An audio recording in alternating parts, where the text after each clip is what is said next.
بسم اللہ الرحمن الرحیم قالت فاطمة الزہرا سلام اللہ علیہا ثم التفتت الى اہل المجلس وقالت انتم عباد اللہ نصب امرہ ونحیہ وحملت دینہ ووحیہ وامناء اللہ علی انفسکم وبلغاؤہ الی الامم۔ ناظرین کرام السلام علیکم۔ آج ہم آپ کے سامنے حضرت زہرا سلام اللہ علیہا نے خطبہ فدق میں امت کی ذمہ داری خصوصاً مسجد نبوی میں جو لوگ موجود تھے ان سے جو خطاب کیا اسے بیان کیا جائے گا۔ آپ بیان فرماتی ہیں ثم التفتت الی اہل المجلس، پھر آپ اہل مجلس کی طرف متوجہ ہوئیں، یعنی جو اصحاب جو مہاجرین و انصار وہاں موجود تھے ان کی طرف متوجہ ہوئیں۔ وقالت، اور آپ نے بیان فرمایا، انتم عباد اللہ نصب امرہ ونحیہ۔ آیت اللہ سید محمد کاظم قزوینی بیان فرماتے ہیں کہ شہزادی نے یہاں جو عباد اللہ بیان فرمایا، یہاں شہزادی نے لوگوں کو متوجہ کیا کہ میں خصوصاً تم سے گفتگو کر رہی ہوں، یعنی جو وہاں حاضرین تھے۔ انتم عباد اللہ نصب امرہ ونحیہ، خدا کے بندو تم ہی خدا کے اوامر و نواہی کے پرچمدار ہو، لہذا اوامر الہی کی اطاعت کرو اور نواہی سے اپنے آپ کو بچائے رکھو، یعنی جو کام انجام دینے کا حکم وحدہ لا شریک نے دیا ہے اسے انجام دو، اور جن چیزوں سے منع کیا ہے اسے اپنے روکے رہو، ان چیزوں سے اپنے کو محفوظ رکھو۔ ہونا تو یہ چاہیے تھا کہ اوامر الہی پر تم لوگ عمل کرتے اور نواہی سے محفوظ اپنے کو رکھنے کے ساتھ ساتھ دوسرے لوگوں تک یہ پیغام پہنچاتے، لیکن ایسا نہیں ہوا۔ اگر اوامر و نواہی پر تم لوگ عمل کرتے تو یقیناً دربار میں آ کر، یعنی مسجد نبوی میں آ کر خطبہ فدق نہ بیان کرنا پڑتا۔ معصوم بیان فرماتے ہیں کہ امر بالمعروف و نہی عن المنکر کے ذریعے حق حقدار کو پہنچتا ہے۔ اگر اس قول کی روشنی میں دیکھا جائے تو یہ بات اور واضح ہو جاتی ہے کہ اگر لوگ امر بالمعروف اور نہی عن المنکر پر عمل کرتے تو شہزادی کو مسجد نبوی میں آ کر احتجاج اور خطبہ فدق بیان نہ کرنا پڑتا۔ امر بالمعروف و نہی عن المنکر ایک مستقل اور بہترین اور وسیع موضوع ہے۔ پیغمبر اسلام حضرت محمد مصطفیٰ صلی اللہ علیہ وآلہ وسلم بیان فرماتے ہیں کہ بہترین لوگ وہ ہیں جو لوگوں کو نیک کاموں کی طرف دعوت دیں، اور امر بالمعروف و نہی عن المنکر بہترین امت کی علامت قرار دیا گیا ہے۔ قرآن مجید کا مشہور سورہ سورہ آل عمران جس کی آیت نمبر 110 ارشاد ہوتا ہے کنتم خیر امت اخرجت للناس تأمرون بالمعروف وتنہون عن المنکر، تم بہترین امت ہو جو لوگوں کی اصلاح کے لیے پیدا کیے گئے ہو، تم نیکی کا حکم دیتے ہو اور برائی سے روکتے ہو۔ بہترین امت ہونے کا دار و مدار امر بالمعروف اور نہی عن المنکر کے وظیفے کی انجام دہی پر موقوف ہے۔ امر بالمعروف اور نہی عن المنکر کتنا عظیم اور اس کی اہمیت کتنی ہے، مولا کائنات نہج البلاغہ میں کلمات قصار میں آپ دیکھیں، کلمہ نمبر 374 میں آپ بیان فرماتے ہیں کہ وما اعمال البر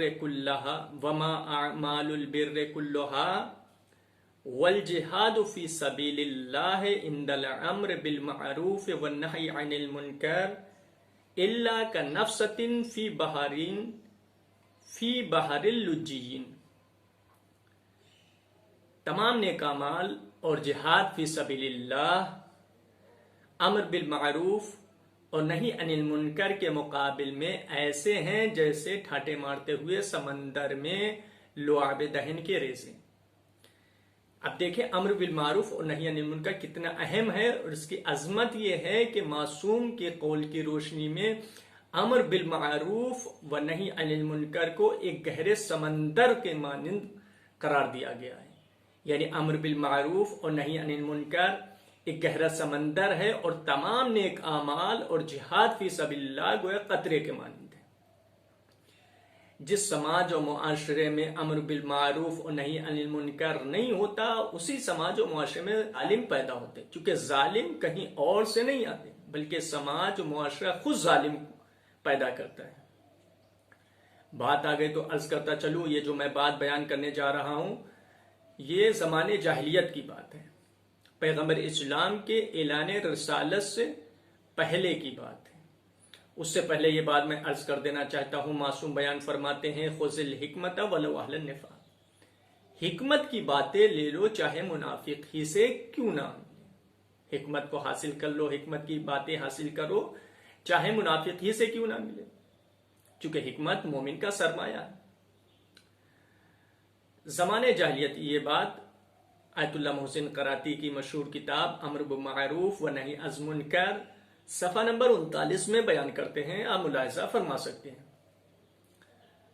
زمانے جاہلیت میں مشرک کے جوانوں کے گروہ نے عہد کیا اور تحریک و مشن کا آغاز کیا کہ مکے کی سرزمین پر جو مسافرین پر ظلم ہوتا تھا، ان کے مال و اسباب کو لوٹا جاتا تھا، اس کے سلسلے میں یہ مشن کا آغاز کیا کہ ہم مظلوم کی حمایت کریں گے اور ظالم کے مقابل میں آ کر کھڑے ہو جائیں گے۔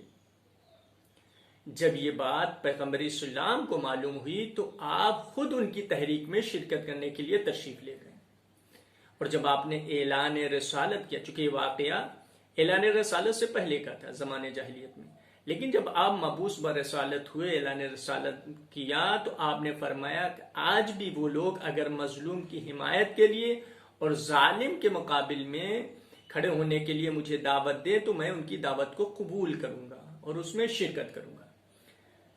اس مختصر سے واقعے میں چند باتیں واضح ہوتی ہیں۔ اول یہ کہ مظلوم کا ساتھ دینا ضروری ہے، چاہے وہ کسی قبیلے، کسی خاندان اور کسی بھی مذہب سے تعلق رکھتا ہو۔ دوسرا یہ کہ اگر کوئی تحریک، کوئی مشن اچھی ہے، احسن ہے، تو اس میں بھی شرکت کرنا چاہیے۔ پیغمبر کی اس بات سے یہ بھی میسج اور پیغام پہنچتا ہے کہ غیر کے سامنے اپنا کردار پیش کرو۔ جب تم غیر کے سامنے اپنا کردار پیش کرو گے تو غیر آپ کے کردار سے متاثر ہوگا اور آپ کی طرف مائل ہوگا۔ تو امر بالمعروف و نہی عن المنکر بہت اہم ہے۔ وَحَمَلَةُ دِينِهِ وَوَحْيِهِ، اور تم ہی لوگ خدا کے دین و وحی کے طرفدار ہو۔ یعنی جو حاضرین مسجد نبوی تھے ان سے شہزادی کا خطاب ہے کہ تم ہی لوگ دین و وحی کے طرفدار ہو۔ گویا تعلیمات دین و وحی تم ہی لوگوں نے براہ راست پیغمبر اسلام سے حاصل کیے تھے، لہذا ہونا تو یہ چاہیے تھا کہ اس کو محفوظ رکھتے اور دوسرے لوگوں تک پہنچاتے، لیکن ایسا نظر نہیں آ رہا ہے۔ وَأُمَنَاءُ اللَّهِ عَلَىٰ أَنفُسِكُمْ، تم اپنے نفسوں پر خدا کے امین ہو۔ یعنی اللہ نے تم لوگوں کو خود اپنے نفسوں پر تمہیں امین بنایا ہے۔ اس سے ایک بات بھی واضح ہو جاتی کہ انسان خود اپنے نفس پر امین ہے۔ انسان کو چاہیے کہ اپنا خود حفاظت کرے، اپنے نفس کی خود حفاظت کرے، اس امانت میں خیانت نہ کرے۔ شہزادی کا یہ بیان کرنا وَأُمَنَاءُ اللَّهِ عَلَىٰ أَنفُسِكُمْ کہ اللہ نے تم لوگوں کو خود اپنے نفسوں پر امین بنایا ہے، لہٰذا تم اس امانت میں خیانت نہ کرو۔ وَبُلَغَاؤُهُ إِلَى الْأُمَمِ، اور دوسری امتوں کے لیے اس دین کے مبلغ ہو۔ یعنی دوسری امتوں کے لیے اس دین کے مبلغ تم ہی لوگ ہو، چونکہ تم ہی وہ ہو کہ جو پیغمبر اسلام سے دین و وحی اور قرآن کی تعلیمات حاصل کی، جو پیغمبر پر دین و وحی کی تعلیمات اور احکامات نازل ہوئے تم ہی لوگوں نے دیکھا، لہٰذا تمہارے لیے یہ ضروری اور لازمی تھا کہ تم لوگ تعلیمات قرآن کو حاصل کرتے، اس پر عمل کرتے اور دوسروں لوگوں تک پہنچاتے ہیں، لیکن تم لوگوں نے آغاز ہی میں اس راستے سے منحرف ہوتے جا رہے ہو۔ گویا جو حق کا راستہ تھا اس سے چھوڑتے ہوئے باطل کے راستے کو اپنا رہے ہو۔